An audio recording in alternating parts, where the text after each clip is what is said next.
Chapter 13 lichen से ढकी मौत। मिस्टर बटन जब वह नीचे उतरा तो उसने कहा, वहाँ एक छोटा सा बैरल है। उसने दो पेड़ों के तनों के बीच पड़ी किसी हरे और लाइकन से ढकी हुई चीज की ओर इशारा किया, ऐसी चीज जिसे एक बच्चे की आंखों से भी कम तेज आंखें एक पत्थर समझ सकती थीं। जरूर, और यकीन मानिए यह एक खाली बार है, मी। बटन ने अपने माथे से पसीना पोंछते हुए और उस चीज को घूरते हुए कहा, कोई जहाज यहाँ भटक रहा होगा और इसे भूल गया होगा। जब तक हम खाना खाएंगे ये ठहरने के लिए ठीक रहेगा। वो उस पर बैठ गया और बच्चों को केले बांटने लगा, जो घास पर बैठ गए। बैरल इतना वीरान और उपेक्षित लग रहा था कि उसकी कल्पना उसे खाली मान रही थी। खाली हो या भरा, वह एक बेहतरीन सीट थी, क्योंकि वह हरी मुलायम धरती में एक चौथाई धंसी हुई थी और हिल नहीं पा रही थी। अगर जहाज यहाँ आए हैं तो जहाज फिर आएंगे, उसने केले चबाते हुए कहा। क्या पिताजी का जहाज यहाँ आएगा? डिक ने पूछा। हाँ, निश्चित रूप से ऐसा होगा, दूसरे ने अपना पाइप निकालते हुए कहा। अब इधर उधर भागो और फूलों के साथ खेलो और मुझे पाइप पीने के लिए अकेला छोड़ दो, और फिर हम सब पहाड़ी की चोटी पर जाकर अपने चारों ओर देखेंगे। आओ डिक चिल्लाया और बच्चे पेड़ों के बीच चले गए। डिक लटकती हुई बेल की टहनियों को खींच रहा था और एमिलिन अपनी छोटी सी पहुंच में जो भी फूल पा सकती थी तोड़ रही थी। जब उसने अपना पाइप खत्म किया तो वह चिल्लाया और जंगल से छोटी छोटी आवाजें उसे जवाब देने लगीं। फिर बच्चे दौड़ते हुए वापस आए। एमिलिन हंस रही थी और अपने छोटे छोटे सफ़ेद दांत दिखा रही थी। उसके हाथ में फूलों का एक बड़ा गुच्छा था।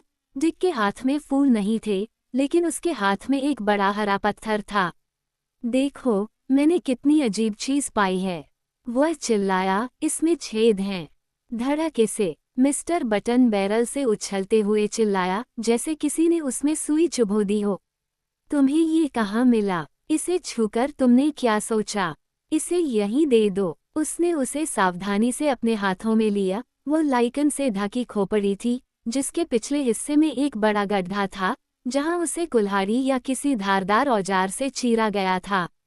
उसने उसे पेड़ों के बीच से जितना दूर हो सका फेंक दिया। क्या बात है, पैडी?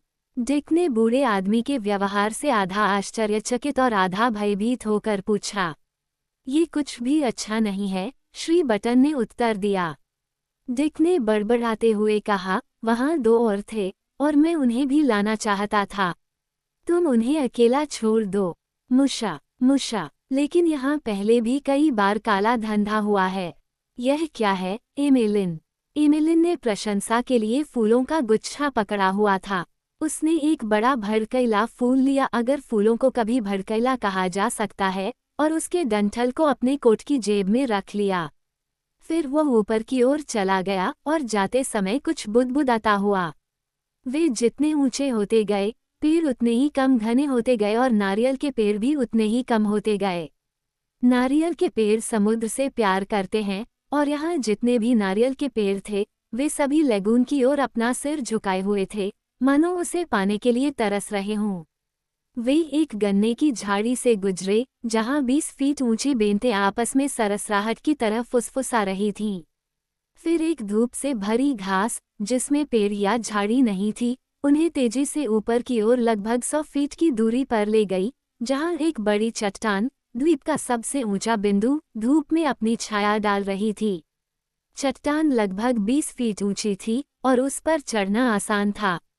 इसका शीर्ष लगभग समतल था और एक साधारण खाने की मेज जितना विशाल था।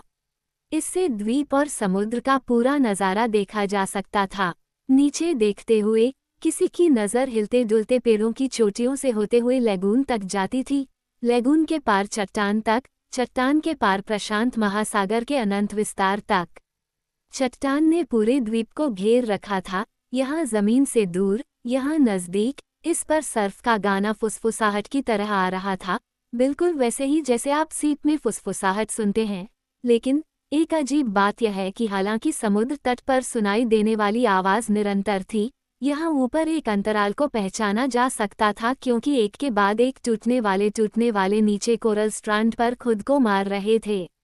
आपने हरी जौ के खेत को हवा से लहराते हुए देखा। होगा, ठीक उसी तरह जैसे कि पहाड़ी की चोटी से आप नीचे धूप से चमकते पत्तों के ऊपर से हवा को गुजरते हुए देख सकते हैं।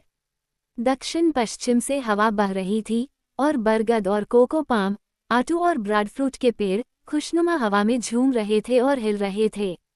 हवा से बहता समुद्र, नीला लैगून, झाग से भरी चट्टान और हिलते हुए पेड़ों की तस्वीर इतनी उज्ज्वल और मार्मिक थी कि ऐसा लग रहा था कि हमने किसी रहस्यमय उत्सव के दिन प्रकृति के किसी उत्सव को सामान्य से अधिक खुशी से सरप्राइज कर दिया है।